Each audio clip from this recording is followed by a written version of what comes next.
rhythm and the joint began to swing. You should have heard this knocked out jailbird sing. Let it rock. Everybody let it rock. We're now going to talk about one of the most important figures in rock history, the king of rock and roll, Elvis Presley. So Elvis was born in 1935, and he is one of the most important figures in this early era of rock and roll, specifically for both his musical contributions, but also his role as an artist and performer. That's going to be very impressive as well. You can't just listen to the records, you have to see his performances as well to get the full picture of Elvis. He achieved national fame just like Frank Sinatra did, but the difference is Elvis was portrayed as this bad boy, whereas Frank Sinatra was portrayed as a good boy. Elvis was charismatic, dangerous, and viewed as a negative influence on young people, just like rock and roll in general. He was born in Tupelo, Mississippi, but when he was 13 or around 13, he moved to Memphis, Tennessee.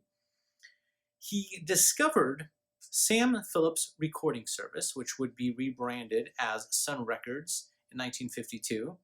And Elvis, when he was 18, 1953, he wanted to make a record for his mom's birthday where he just sang a song for his mom, made a professional recording, and gave the vinyl disc to her as a birthday present. And this is something that we still do to this day. For example, Friday by Rebecca Black was the same type of arrangement, right? You pay someone, you're not famous, you're not a star or anything, you're just a regular person, and you pay someone else to record this music for you. In the case of Rebecca Black, it was music and a music video, but for Elvis, it was this song. So that's what he did when he was 18. And that's how he first met Sam Phillips. Well, after this recording, he just continues to hang around in the recording studio. And at the time, a lot of what Sam Phillips was doing was recording concerts, recording church choirs, actually taking his equipment to these different places. He did a little bit of DJing. And then his big claim to fame, which was just before this was in 1951, and we're talking about 1953 at this point, his big claim to fame was that he had just recorded Rocket 88 by Jackie Brenston that went on to be this relatively big hit, and it would later become known as the first rock and roll song. It was licensed to Chess, even though he recorded it down at Sun. And then, of course, following that, that's when Sam Phillips said, I'm not just going to record music and license it. I'm going to have my own record company, my own recording studio, and I'm going to sell, promote, and produce this music on my own. He had this idea because he was looking at this trend of what happened with jazz and what's happening with rock and roll, and Sam Phillips' idea was, if I can find a white guy who sounds like a black guy and record him, I can become a millionaire. Well, Elvis Presley grew up listening to both country and R&B. And what he would do is there are these stories where he would sneak into black clubs and just listen to the music that were on the other side of town. So he would go all the way to the opposite end of Memphis and just sneak into these clubs and listen to this R&B, rhythm and blues music being played. He was considered a loner in high school. And he begins, after this recording session for his mom's birthday, he just starts showing up to Sun Records and sitting in on sessions and offering unsolicited advice to musicians and singers who probably weren't very appreciative of that. Just some teenager telling him what to do better. Sam Phillips initially tries to scare off Elvis, tell him to get lost, and it doesn't work. Elvis keeps showing back up. And eventually, after Elvis telling him he wants to be recorded, finally in 1954, Sam Phillips says, okay, fine, we'll record you. So he records 2 demos with Elvis, and actually neither of them are successful, but both of them showed promise, where maybe Elvis really can be, maybe he really is someone worth recording. Well, up to this point, Sun Records had only recorded black artists, and again, Sam Phillips was always looking for an artist who could sing and sound black, so he thinks maybe Elvis might be this person. So Elvis is the first white artist he starts recording, and he assigns 2 of his studio musicians to mentor Elvis to get him ready to get the right sound, things like that. Well, initially, he's making a mistake because he's playing music that kind of sounds like an R&B style, a rhythm and blues style, but Elvis is still singing, modeling himself after these famous white singers like Bing Crosby and Frank Sinatra. He's trying to sound like a crooner. Well, during a technical malfunction with the recording equipment during a session, they have to stop, and the guys behind the booth have to fix some stuff and rewire some cables, things like that. Elvis, during this downtime, starts singing the song That's All Right Mama as a joke. And this is in 1954, and the band members know the song. It was a popular R&B song at the time, but Elvis is singing it like he's a country singer. And they join in, and they start playing along. They're just having fun. And Sam Phillips is listening from inside the booth, and he says, "Wait a second, that sounds incredible. Let's record that." So they record the song. Again, it's called "That's All Right Mama," but it's Elvis singing an R&B song almost as though he's a country and western performer. Then they record a second song, because back in this time we have something called an A-side and a B-side. Every disc, there were these small vinyl with just one song on each side. The A-side was like the song that you were really trying to make the hit, but you had to have it back anyway, so you might as well put some music on it, and that was the B-side. That was the second song, which is probably not going to be, or at least not anticipating it'll be as big of a hit as the one on the first side. That's called the B-side. So the song they record on the B-side is a song by Bill Monroe, who we already talked about as the originator of bluegrass music. And Elvis records this song, "Blue Moon of Kentucky," but this is a country song that he records like he's an R&B style. So it's the opposite of "That's All Right Mama." So they released this double-sided, "That's All Right Mama" on one side, "Blue Moon of Kentucky" on the other. And both songs do equally well. Again, it's usually the A-side that does well, or at least better than the B-side, but both sides are huge hit songs. Sam Phillips takes this record to Dewey Phillips, who is a DJ at WHBQ in Memphis, no relation there. And Dewey begins playing this song basically nonstop, and of course, it's a regional hit. Elvis goes on to get a slot at the Grand Ole Opry, which again, that's the highest level that you can reach as a country and western artist during this time period, getting a performance spot in the Grand Ole Opry. He also gets a regular spot on that program I told you about called Louisiana Hayride. So Grand Ole Opry's in Nashville, Louisiana Hayride is in Shreveport. And what's interesting is some markets preferred "That's All Right Mama," this R&B song done as a country song, and other markets preferred "Blue Moon of Kentucky," this country song done as an R&B song. So depending on where you lived, you may hear one song or the other, but again, both songs were huge hits. So Elvis gets approached, well, Elvis and Sam Phillips, his record producer, get approached by this man by the name of Colonel Tom Parker with RCA, one of the major labels. And Colonel Tom Parker brokers this deal to take over the management of Elvis. So pulling Elvis away from Sun Records, making him an artist with RCA. And the deal is $35,000 to Sam Phillips plus $5,000 that Sam Phillips owed Elvis in back royalties. So Elvis gets $5,000 and a new major record label. Sam Phillips gets $35,000, and he's cleared of his debt. So $40,000 for this artist, who at this point was a big regional hit, but just a regional hit. That works out to $380,000 today. So $380,000 to buy the recording contract from someone who's had limited regional success. Very promising, but just limited regional success at this point. Insiders in the music industry could not believe it. They couldn't believe that so much money was paid for someone who really hadn't proven himself. Yeah, 2 hit songs, that's great. But $40,000 back then, again, almost $400,000 today. Well, at the same time, you have to look at the flip side of that. Why would Sam Phillips sell this rising star, sell the contract for this rising star, someone who shows so much promise? And Sam Phillips' goal was, if he can find a white artist who sounds black, he's going to become a millionaire, but he sells it for, he gets $35,000 in this deal. Why would he do that? Well, in order to understand that, you have to think about this model of the indie record label industry that we've talked about up to this point. So let's review some of these big ideas, right? Okay, so indie labels, you need to pay for everything up front. You need to pay for studio time. You need to pay the studio musicians. You need to pay to have the albums pressed. You need to pay to have the album covers printed and have the discs put in, have it sealed in like saran wrap, and you have to take it to the record stores, and you basically give it to the record stores for free, at least up front, and then when the record stores sell that song, sell those records, then they pay you a cut of it. So they take their portion and you get the rest. But all that was up front. And again, back in this time, if you wanted to make your song a hit, you probably had to pay the DJ, going back to this idea of payola. So there is so much upfront cost involved that even if you have a hit song, you don't know if it's going to pay off. You may not receive you may not make your money until months later. And during that time, you could have to spend so much money just turning this into a hit that you could bankrupt yourself. So it wasn't a guarantee. Even if you had the #1 best song ever recorded, if you were an indie label, it wasn't a guarantee that you could actually turn that into a profit. Additionally, Elvis's contract with Sun Records was almost up anyway, and there was no guarantee that he was going to re-sign with Sun. So Sam Phillips can sell his contract now, get $35,000, or maybe he can wait a few months.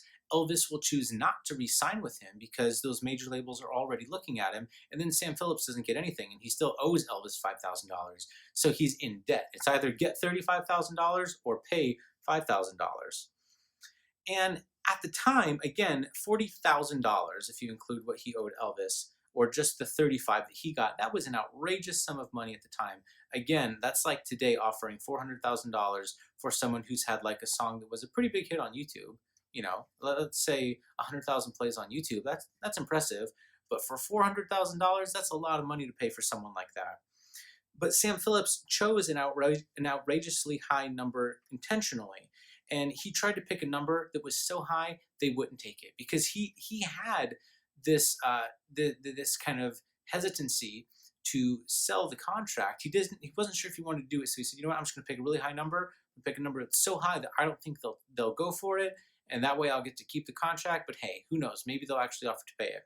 And Colonel Tom Parker said, yes, we will pay that much money. So what does Sam Phillips do? He has $35,000 in his pocket now, and he's already produced 3 hit songs. Rocket 88 in 1951, and That's All Right Mama, and Blue Moon of Kentucky in 1954. So now 3 hit songs under his belt. He can record music. He's proven that he can do this. So what's he going to do with this money? Well, he invests all of it very successfully into Sun Records, signing other artists such as Johnny Cash, Roy Orbison, Carl Perkins, and Jerry Lee Lewis, and he uses those funds to make them bigger, successful artists. Elvis Presley is the first rock and roll singer to be signed to a major label. He is signed to RCA, but their country division in Nashville. So it's still RCA, it's still a major label, but he's not working out of New York. He's working out of Nashville. So it's still like not the highest tier, but it's still a major label. And one of the most important things that RCA can do that Sam Phillips at Sun Records would have really struggled to be able to do, if he could even do it at all, would be to get Elvis on TV appearances. Again, that's the appeal of a major label. They have so much money behind them that they can make things like this happen. They're not going to be tied up. It's not a big deal for them if their money is tied up while the records are selling, because they have the money. They have this large reservoir that they can pull from, and they have the influence to do things like get Elvis on TV. So his first TV appearance was in 1956, and he performs this song, Hound Dog. And he performs a very sexual rendition of the song. He gets the nickname Elvis the Pelvis, and he's told that he's going to burn in hell. Now what's interesting is the problem with the song was that he was just moving his hips around, moving his pelvis around. But there's a part in this clip that I'm about to play for you where the song was supposed to be over, right? You can see a moment when the song stops, and then Elvis keeps going, but much slower, almost doing this like striptease routine. And the band, to their credit, jump right back in. So none of that is rehearsed. You can see the band looking around, kind of confused, not knowing what's going on. And then Elvis really lays the sexuality on thick at the end of the video. So again, Elvis's first TV appearance, check this out. You ain't nothing but a hound dog, crying all the time. You ain't nothing but a hound dog, crying all the time. Well, you ain't never gonna ever, and you ain't no friend of mine. Well, they said you was high class. Well, that was just a lie. Yeah, they said you were high class. Well, that was just a lie. Yeah, you ain't never gonna ever, and you ain't no friend of mine. You ain't nothing but a hound dog, crying all the time. You ain't nothing but a hound dog, crying all the time. Well, you ain't never gonna ever, and you ain't no friend of mine.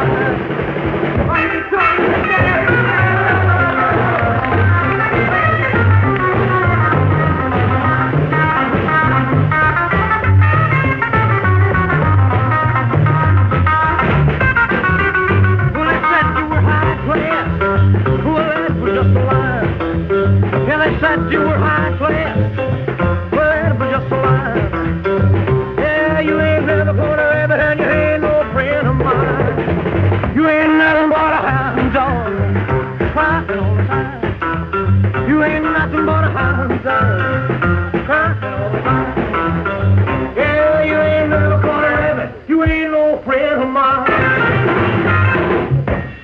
You ain't nothing but a hound dog. Crying all the time. You ain't nothing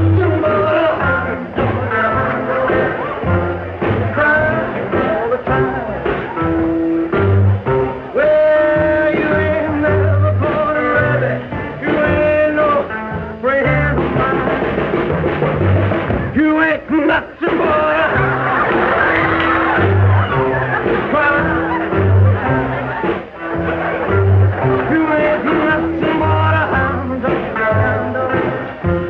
Crying all the time. Well, you ain't never gonna let it. You ain't no friend of mine. You ain't nothing but a hound. So there are two reactions to this. Teenage girls, young women, go absolutely crazy. They love it. Everyone else, especially parents, especially white middle-class parents, absolutely hate it. As I mentioned before, they're saying Elvis is going to burn in hell for what he's doing. It's so horrible. It's so disgusting and distasteful. Well, RCA and Colonel Tom Parker realized they have to do a little bit of damage control. Yes, these young women were going crazy for it, but it's going to be difficult for Elvis to be successful if they're not allowed to listen to his music. So they have to try to appease the parents a little bit. So what they do is shortly after that, very shortly after that, what they do is they have a second TV appearance. I want to say it's like a week later. They have a second TV appearance to show that, hey, Elvis isn't that bad of a guy. So what they do in the second TV appearance that I'm going to play for you in a moment is Elvis comes out in a tuxedo. Top hat, coattails, white bow tie, white cummerbund, vest, the whole thing, right? And he actually sings to a dog. They bring a hound dog on stage and he sings to the dog. He doesn't do any of the sexual or sensual dancing. There are a few moments when he acts like he's going to go into the dance move at the same spot where he shook his pelvis around during the previous live performance, but then he gives the audience this kind of cheeky look like, I'm not going to do it. I told you I was going to be good. And that song is successful. It does appease many parents, not all of them. There are still plenty of people that consider Elvis to be this dangerous, bad influence on the children of America. But it's successful enough where he is now set up for absolutely tremendous mainstream success. Not only did all that happen, right? Controversy is good for you in that it gets you on the front page of papers and it gets you in the news. But in addition to that, he had two appearances back to back. The first appearance caused such a wave of controversy that so many more people watched the second time to see what he would do. Is he going to behave himself? Is he going to prove that he can be tamed down? Or is he going to do something even crazier than the first time? And you're going to have to tune in to find out. So much attention is being put on Elvis. Well, you know, a couple of weeks ago on the Milton Berle Show, our next guest, Elvis Presley, received a great deal of attention, which some people seem to interpret one way and some viewers interpret it another. Naturally, it's our intention to do nothing but a good show. Somebody's barking back there. We want to do a show the whole family can watch and enjoy, and we always do. And tonight we are presenting Elvis Presley in his, what you might call his first comeback. And at this time, it gives me extreme pleasure to introduce the new Elvis Presley. Here he is.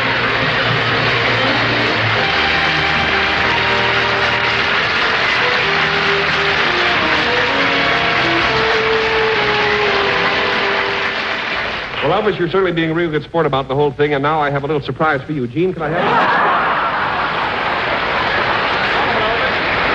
And that was with the great vocal group, the George Mayers, in the background. Elvis, your new record hit, I predict it's going to be one because I've heard you rehearse it. You're going to record it tomorrow, called Hound Dog.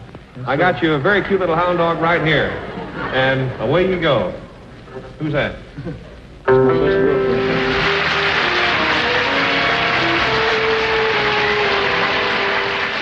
You ain't nothing but a hound dog, crying all the time. You ain't nothing but a hound dog, crying all the time. Well, you ain't never gonna rabbit and you ain't no friend of mine. Well, they said you was high class.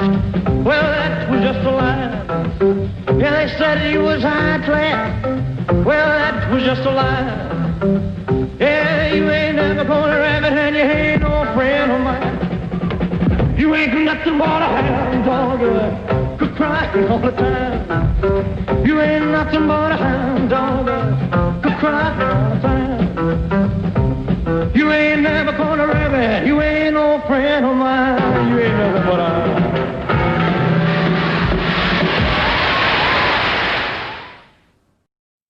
Well, let's talk about that song though for a second. So Hound Dog, which was originally called Hound Dog Blues and was recorded in 1952 by a woman, a rhythm and blues artist by the name of Big Mama Thornton, and her original version of the song was a hokum blues. It had sexual undertones where the hound dog she was singing to was about a man who had been stepping out on her. The Elvis version that we're familiar with, it sounds like he's literally singing about a hound dog, like this line, "You ain't never caught a rabbit and you ain't no friend of mine." That wasn't in the original version, and you'll have the opportunity to listen to both of them. Well, Elvis does something at this point that had never been done in music history. He has not just one, but many songs that are #1 hits on the mainstream charts, the country charts, and the rhythm and blues charts. #1 on all 3 charts, not just one song, but many songs. A succession of hits. No one had ever done that before.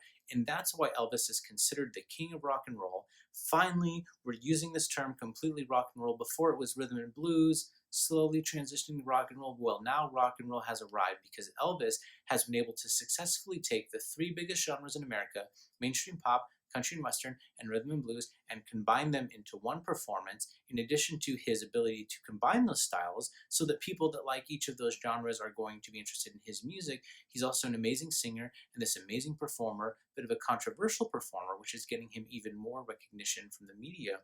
And with all that put together, Elvis just becomes the biggest star that we've ever seen, even on a higher level than Frank Sinatra. So the biggest star in the country in the mid to late 1950s, absolutely Elvis Presley.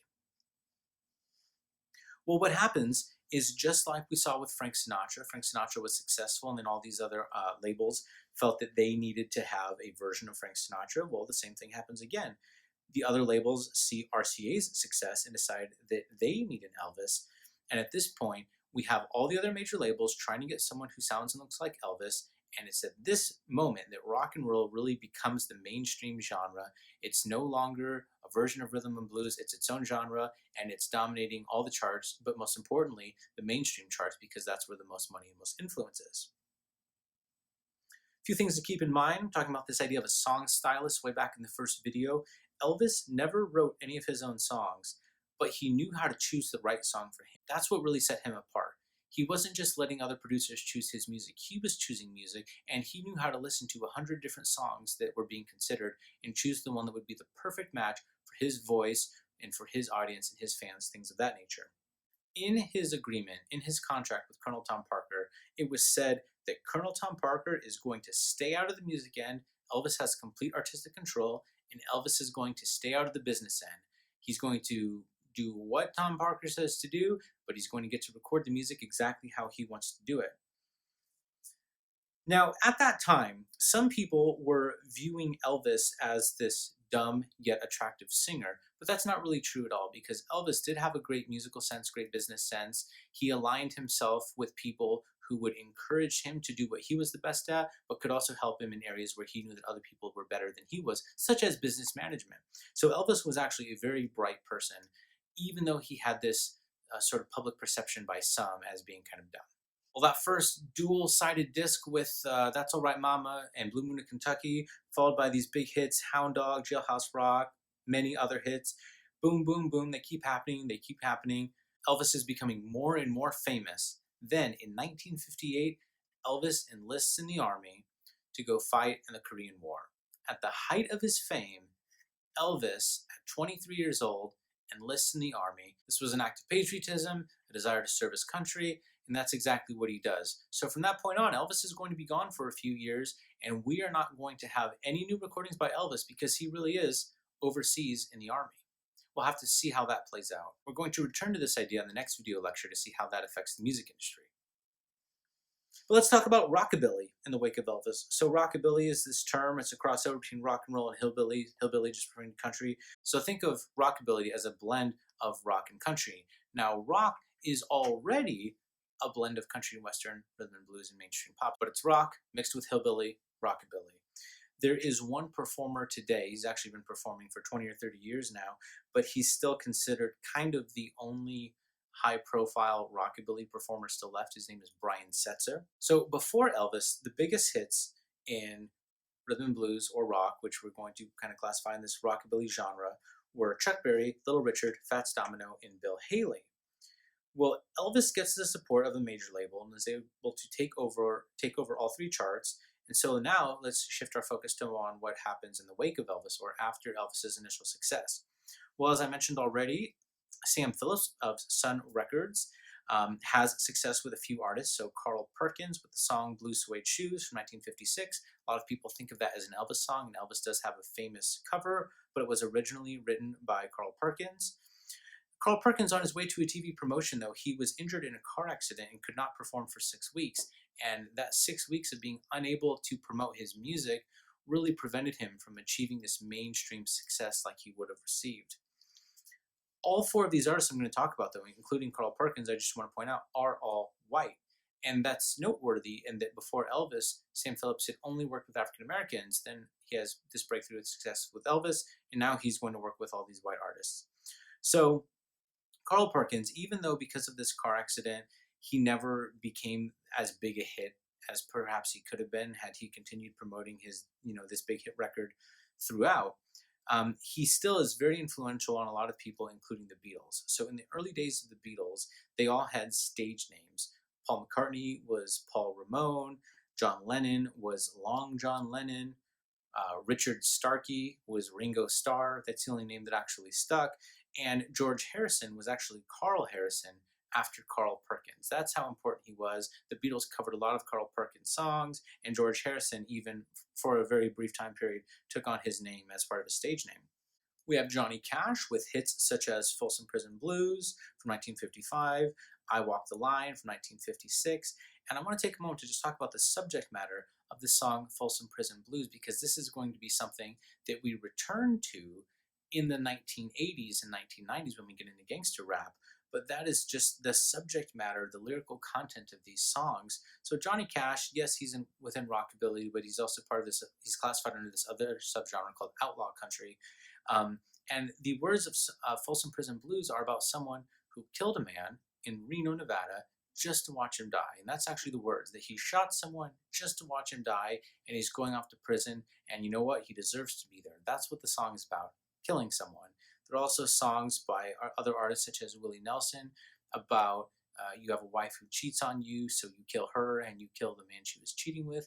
These are what these songs are about. So when we get into gangster rap and we're critical about the subject matter, all the way back to the 1950s, we had white artists writing songs about very violent ideas as well.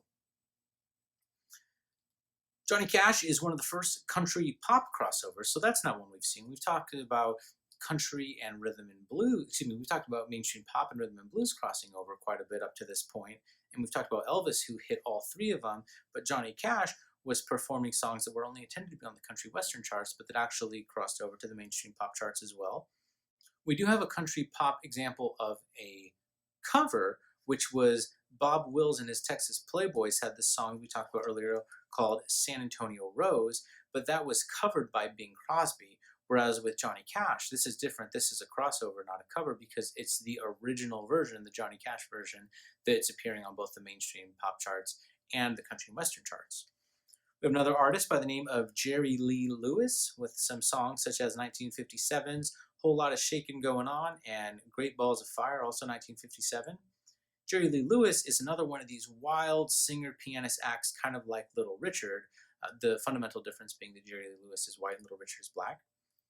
Roy Orbison was another big one, but we're going to talk about Roy Orbison next week. So remember that he's part of this rockabilly movement with Sun Records after Elvis, but we'll put that on hold. We'll come back to it next time.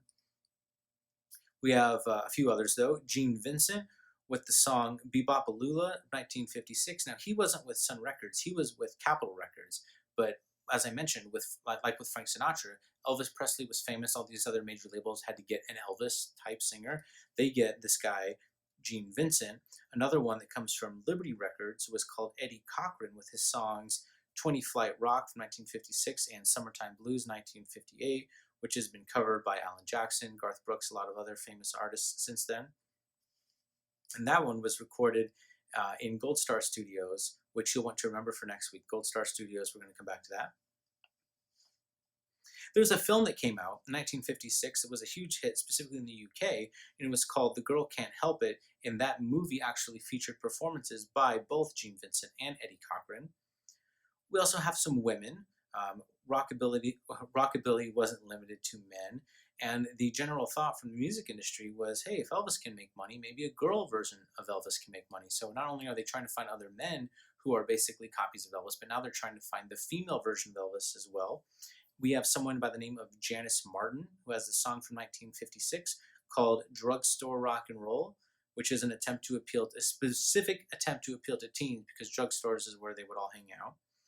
Another song by Janice Martin called My Boy Elvis, also from 1956. And she was actually, what's interesting about Janice Martin is she was signed to RCA a few weeks after Elvis, before Elvis had really gone on to achieve the fame he would have. This is long before the Hound Dog TV incident. They're already trying to find a girl version of Elvis before he's even hit, because they can see that he's so likely to be a big success. We also have Wanda Jackson with her song Let's Have a Party from 1960. And Elvis himself actually talked her into doing this. She was not sure about it, about trying to do this sort of Elvis rockabilly thing. And Elvis said, no, it'll be a great job. It'll be a great opportunity. You should do it. And the last one we'll talk about for the women is called Brenda Lee, or Little Brenda Lee. Originally, she was called Little Brenda Lee, and she just kind of dropped a little later on, like Little Stevie Wonder became Stevie Wonder, same thing. Her big song we're going to talk about originally was called Bigelow 6-2000 from 1956, but then she went on to have an even more famous song called I'm Sorry from 1960. What's going on here? Because there are a lot of different things, right? They're just signing all these different artists which have similarities to Elvis, and they're signing women which are kind of similar to Elvis, and basically they didn't know what would work. This was a new genre that was emerging. This was the first time one artist was able to have success on the mainstream pop charts, the country charts, and the R&B charts. So they're just doing anything they can think of, throwing everything at the wall, seeing what will stick. And that's what's going on now. And some of these were successful. For example, we still talk about Johnny Cash a lot, still talk about Jerry Lee Lewis sometimes. Not as much for Gene Vincent, not as much for Carl Perkins, certainly not very much today for Janice Martin or Wanda Jackson, although Brenda Lee a little bit more success because her career was a little bit longer. But that's what's going on. They're just trying a bunch of things and seeing what works. The last artist that we'll talk about, tying in with what happened in the wake of Elvis, is a singer, guitar player, performer by the name of Buddy Holly. So Buddy Holly was signed in the wake of Elvis to Decca, but found no success. He lived in Lubbock, Texas, but recorded in Clovis, New Mexico.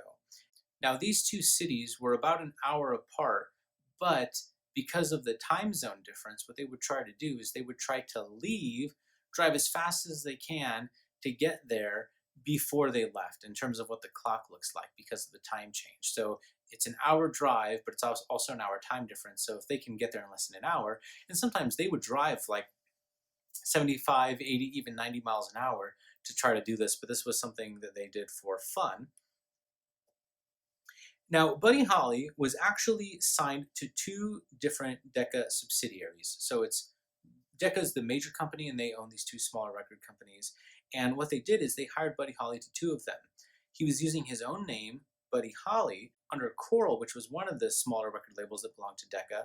He was also recording the same music with the same band, but he had a different band name. It was called the Crickets, under this other subsidiary called Brunswick. And they were the same musicians, and they were the same producer in the same studio, but the difference was they were marketed differently. So it was just the fact that, what if he is successful? We can try to get people to buy the music from both of these bands, not knowing it's the same. Something very similar happened in the 90s with NSYNC and the Backstreet Boys. They were portrayed in the media as being pitted against one another. It's like, oh, you have to pick which one's your favorite, and you have to, people like both had to buy the music from both, but really they were both managed by the same person, Lou Pearlman. Same thing is going on with here. It's creating this illusion that there are two bands, and there's this competition between the two, but really it's the same singer, it's the same band, it's the same studio, same producer, everything is exactly the same. And in fact, if you were to buy some music today, like a greatest hits compilation, it would probably more than likely be credited as Buddy Holly and the Crickets, because it's both bands together. Some of the big songs from Buddy Holly were That'll Be the Day, Peggy Sue, Oh Boy, and Maybe Baby. His music, just like Carl Perkins, just like Elvis, just like a lot of the artists we've been talking about, was heavily covered by later artists such as the Beatles, the Rolling Stones, and this woman named Linda Ronstadt in the 1970s. Sadly, we only have about 2 years of music from Buddy Holly because he died in a plane crash on February 3rd, 1959. He also had another performer by the name of Ritchie Valens, famous from the song La Bamba, on the plane with him, and both of them died. Everyone on the plane died. Ritchie Valens was only 22 years old. What really makes this seem even worse is it was the result of a coin flip. They had a short flight. It was a small tour, a group of musicians all performing shows together, and they had a plane, but they only had enough room for a couple people. So they flipped coins to see who would get to go on the plane. The people who won got to turn up on the plane, get to their destination in just a few hours, and then get some sleep. And the night before the next performance, the other people would have to take the bus, and they would basically just pull up right to the show and have to do another performance. Well, Buddy Holly, Ritchie Valens, they win, they get to be on the plane, and then, as I mentioned, unfortunately, the plane goes down.